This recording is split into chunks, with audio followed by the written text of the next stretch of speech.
ಹುಟ್ಟುಹಬ್ಬವನ್ನು ಆಚರಣೆ ಮಾಡ್ಕೊಂಡಿದ್ದಿಲ್ಲ.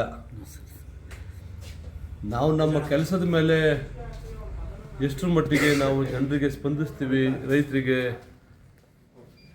ಅವರ ಕೆಲಸ ಕಾರ್ಯಗಳು ಎಷ್ಟರ ಮಟ್ಟಿಗೆ ಮಾಡ್ತೀವಿ ಅನ್ನೋದ್ರ ಮೇಲೆ ಸಂತೋಷ ಪಡ್ತಕ್ಕಂಥದ್ದು.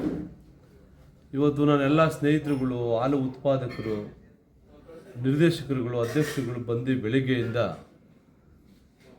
ಸಾವಿರಾರು ಸಂಖ್ಯೆಯಲ್ಲಿ ಬಂದು ನನಗೆ ಶುಭಾಶಯವನ್ನು ಕೋರಿದ್ದಾರೆ.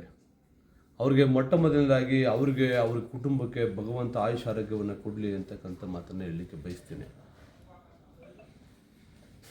ಮತ್ತೊಂದು ವಿಚಾರ, ನನಗೇನು ಅಧಿಕಾರಕ್ಕೆ ತಂದಂಥವ್ರು ಇದ್ದಾರೆ, ಅವ್ರಿಗೆ ಸದಾ ಕೂಡ ಅವರ ಸಮಸ್ಯೆಗಳಿಗೆ ತುರ್ತಾಗಿ ಸ್ಪಂದಿಸ್ತಕ್ಕಂಥದ್ದು, ಎಲ್ಲ ಹಾಲು ಉತ್ಪಾದಕರನ್ನ ಆರ್ಥಿಕವಾಗಿ ಮೇಲೆತ್ತಕ್ಕಂಥ ಕೆಲಸವನ್ನು ಅನೇಕ ಪ್ರೋಗ್ರಾಮ್ಗಳನ್ನ ಹಾಕೊಳ್ತಾ ಇದ್ದೀವಿ. ಇದೇ 24ನೇ ತಾರೀಕು ಕೂಡ ಸಾಲ ಮೇಳವನ್ನು ಹಾಕಿ ರೈತರ ಮನೆ ಬಾಗಿಲಿಗೆ 15 ಲಕ್ಷ ರೂಪಾಯಿ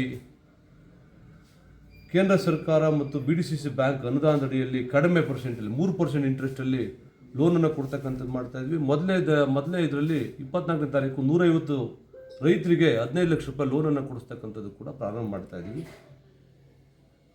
ರೈತರಿಗೆ, ಬಡವರಿಗೆ, ಹಾಲು ಉತ್ಪಾದಕರಿಗೆ ನಾನು ಕೆಲಸ ಮಾಡ್ತಕ್ಕಂಥದ್ದನ್ನು ಯಾವುದೇ ದುಷ್ಟಶಕ್ತಿಗಳು ಕೂಡ ತಪ್ಪಿಸ್ಲಿಕ್ಕೆ ಸಾಧ್ಯ ಇಲ್ಲ ಅಂತ ಮತ್ತೊಂದು ಬಾರಿ ಶಕ್ತಿ ಜಯ